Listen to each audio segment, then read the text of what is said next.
मुझे नहीं लगता आप सब में से शायद ही कोई होगा जिसे एनाबेल डॉल के बारे में पता नहीं होगा, लेकिन काफ़ी सारे लोग को बिलीव नहीं होगा कि आखिरकार ये डॉल के साथ ही ऐसी हॉरिबल चीज़ क्यों होती है। लोगों को विश्वास ही नहीं होता है। वास्तव में वो तो एक डॉल है, नॉन लिविंग थिंग, पर असल में बहुत सारी चीज़ सच होती है और हमें उस पर बिलीव करना पड़ेगा। और आज जो मैं स्टोरी बताने वाला हूँ वो सुनकर तुम्हारे होश उड़ जाएंगे। वो बहुत ज़्यादा हॉरिबल है, लेकिन साथ ही साथ बहुत इंटरेस्टिंग भी है। और आज जिस डॉल के बारे में मैं बात करने वाला हूँ वो एक जापानीज डॉल है। जापान आप सबको पता ही होगा कितना डेवलप और कल्चर्ड है, और वहाँ पर कितने अलग अलग कल्चर भी हैं। कल्चर के साथ साथ वहाँ पर कितने सारे अर्बन लेजेंड भी है और कई सारी हॉरिबल स्टोरी भी बसती है। और इस वीडियो की स्टोरी शुरू होती है 1918 के टाइम से।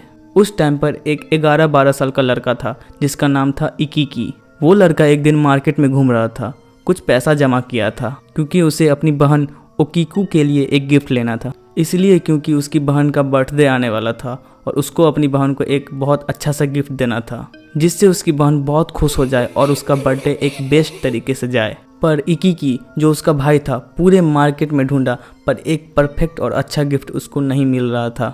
वो अच्छी गिफ्ट जो वो अपनी बहन को दे सके। लेकिन आखिर में उसे एक शॉप दिखी और उस शॉप की तरफ उसकी नज़र गई। शॉप की जो 100 ग्लास पैनल होती है जिसके अंदर सामान रखा रहता है, उसके अंदर इकिकी को एक डॉल दिखा। और जैसे ही इकिकी की नज़र उस डॉल पे पड़ी, उसने सोचा इससे बेस्ट और इससे अच्छा गिफ्ट कोई हो ही नहीं सकता मेरी बहन के लिए।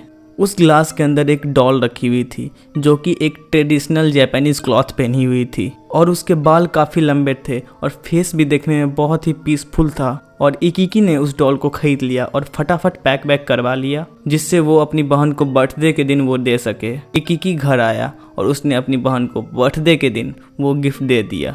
और उस डॉल को देखते ही ओकीकू बहुत ज़्यादा खुश हो गई। उसे उस डॉल के अलावा कुछ और दिख ही नहीं रहा था, मानो जैसे कि उस डॉल से उसे बहुत ज़्यादा प्यार हो गया था। और ओकीकू उस दिन के बाद उस डॉल को अपने से दूर कभी नहीं रखती थी, हमेशा उस डॉल को अपने साथ ही रखती थी। ओकीकू उस डॉल के बाल को कॉम्ब भी करती थी, उसे नहलाती भी थी, उसके कपड़े भी चेंज करती थी, एक तरह से उसे अपनी छोटी बहन की तरह रखती थी। और हमेशा जहाँ पर ओकीकू रहती थी उस डॉल को अपने साथ ही रखती थी। एक तरह से वो इनसेपरेबल थे। और उसका भाई हमेशा खुश रहता था इस चीज़ के लिए कि उसने अपनी बहन को एक परफेक्ट गिफ्ट दिया है। उसकी छोटी बहन हमेशा खुश रहती थी उस डॉल के साथ, वो उसे अपने साथ ही सुलाती थी। उसके बर्थडे के बाद से उस डॉल को ओकीकू से अलग किसी ने देखा ही नहीं था। लेकिन उस बच्चे के साथ आगे बहुत बुरा होने वाला था।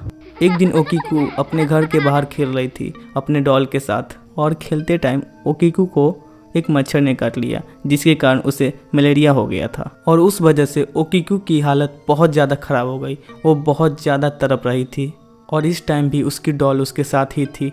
उसने उसे कस कर पकड़ा हुआ था। And then Okiku suddenly die. उस छोटी लड़की की अचानक मलेरिया से डेथ हो गई। उसके परिवार वाले बहुत चिंता में थे कि ये क्या हो गया अचानक। और जापान में ऐसा होता है, हर डेथ बॉडी को ताबूत में दफना दिया जाता है और उसकी मन पसंदीदा चीज़ उसके साथ ही दफना दी जाती है। पर उस फैमिली ने सोचा ओकीकू के याद में उस डॉल को अपने साथ ही रखेंगे। और उस छोटी सी लड़की के बरियल के बाद उसकी फैमिली ने उस डॉल को अपने साथ घर ले आई और उन्होंने घर जाकर उस डॉल को एक शेल्फ में रख दिया।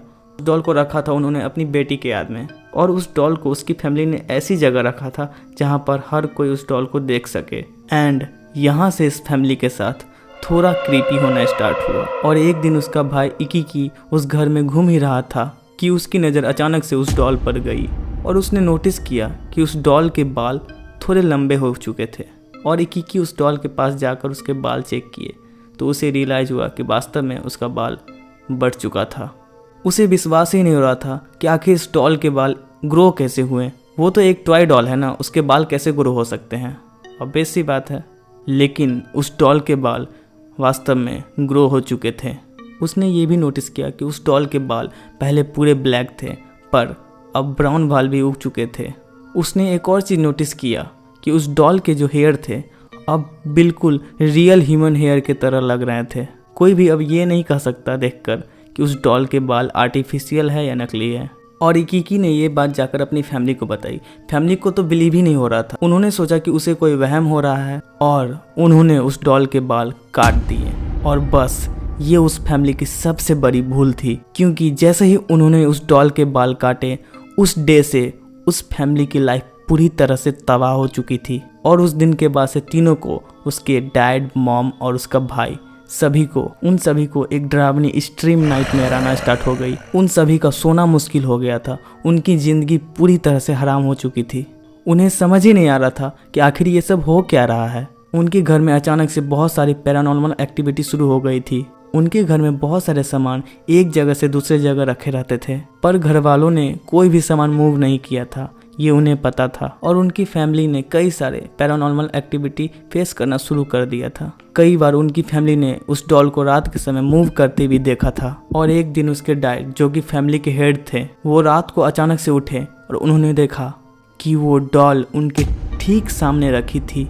और वो डॉल खुद तो नहीं आ सकती थी वहाँ पर, लेकिन तीनों फैमिली मेंबर को पता था कि उसमें से किसी ने भी उस डॉल को वहाँ पर नहीं रखा था। वो डॉल खुद ब खुद वहाँ पर मूव करके आई थी। उस समय पर उस फैमिली को नहीं समझ में आ रहा था कि आखिर वो करे तो करे क्या, लेकिन उन्हें एक बात समझ में आ गई थी कि जितने भी घर में पैरानॉर्मल एक्टिविटी हो रही है, जैसे नाइटमेयर आना, डोर को जोर से नॉक करना या फिर चिल्लाने की आवाज़ सुनाई देती थी, जो कि एक बच्ची की थी, ये सब उस डॉल की वजह से ही हो रहा था। और सबसे बड़ी बात, वो डॉल जो थी उस फैमिली के साथ 1-2 साल के लिए नहीं थी, बल्कि पूरे 20 साल उस फैमिली ने ये सब सफ़र किया। आप ही सोचो, आप एक घर में रोज़ रात को नाइटमेयर के साथ और डेली पैरानॉर्मल एक्टिविटी के साथ कैसे रहोगे। पर उन्होंने वहाँ 20 साल बिता दिए। और फैमिली ने नोटिस किया था कि हर साल ओकीकू के बर्थडे के बाद ही उस घर में पैरानॉर्मल एक्टिविटी और भी ज़्यादा बढ़ जाती है। अब उस फैमिली को पूरी तरह से बिलीव हो गया था कि ये सारी चीज़ उस डॉल के वजह से ही हो रहा है। उन्होंने काफ़ी सारे प्रेस्ट को बुलाया जो कि उस घर को और उस डॉल को साफ कर सके उस निगेटिव एनर्जी से। और काफ़ी सारे प्रेस्ट ने ये कोशिश की, पर कुछ नहीं हो पाया। और उसके बाद उस फैमिली का और भी बुरा हाल हो जाता था, और भी ज़्यादा पैरानॉर्मल एक्टिविटी होनी शुरू हो जाती थी। उस फैमिली ने बहुत कोशिश की उस डॉल को शुद्ध करने की, पर कुछ नहीं हो पाया। और उस फैमिली ने 20 साल बाद प्लान कर लिया था कि अब उनको ये घर छोड़ना पड़ेगा। और जो उनकी बेटी की कब्र थी, जहाँ पर उसकी बेटी को दफन किया था, वो उस घर के बहुत ज़्यादा करीब था। तो उनको लग रहा था कि शायद ये ओकीकू की आत्मा है, और वो प्लान कर ही रहे थे चेंज करने की। पर अचानक से उनकी नज़र पड़ी उस डॉल पर, जिसका नाम उन्होंने ओकीकू रखा था अपने बेटी के नाम पर। उन्होंने डिसाइड कर ली थी कि इस डॉल को वो अपने साथ नहीं ले जाएंगे, क्योंकि वो लोग उस डॉल के साथ 20 साल से सफ़र कर रहे थे। तो उन्होंने उस डॉल को दे दिया मेनेंजिस बुद्धिस्ट टेम्पल में। ये टेम्पल जापान में है, जिसका नाम मेनेंजी बुद्धिस्ट टेम्पल है, जिसमें वो डॉल आज भी मौजूद है। तो इस फैमिली ने उस डॉल के बारे में पूरी बात बताई उस टेम्पल के प्रिस्ट को, पुजारी को, जो कि उस टेम्पल में थे। तो उन्होंने इस डॉल को रख लिया, और मेनेंजी बुद्धिस्ट टेम्पल के प्रिस्ट ने उसे एक ग्लास बॉडी के अंदर पैक करके रख दिया उस मंदिर के अंदर। और वो डॉल अभी भी वहीं पर है। जब उस डॉल को वहां पर रख दिया गया, उस दिन से उस मंदिर के पृष्ठ को भी नाइटमेयर आना शुरू हो गया था। पर इस डॉल को और कहीं रखा नहीं जा सकता है। और थोड़े टाइम के बाद उस टेम्पल के लोगों ने भी नोटिस किया कि वास्तव में उस डॉल के बाल रियली में बढ़ रहे थे। और ये मंदिर अभी के टाइम में एक टूरिस्ट अट्रैक्शन भी बन गया है। तो ये थी आज की स्टोरी। आई होप आपको पसंद आई हो। तो ऐसी वीडियो देखने के लिए आप जानते हो आपको क्या करना है, चैनल को सब्सक्राइब करो, तभी ऐसी वीडियो देख पाओगे। तो टेक केयर, बाय बाय।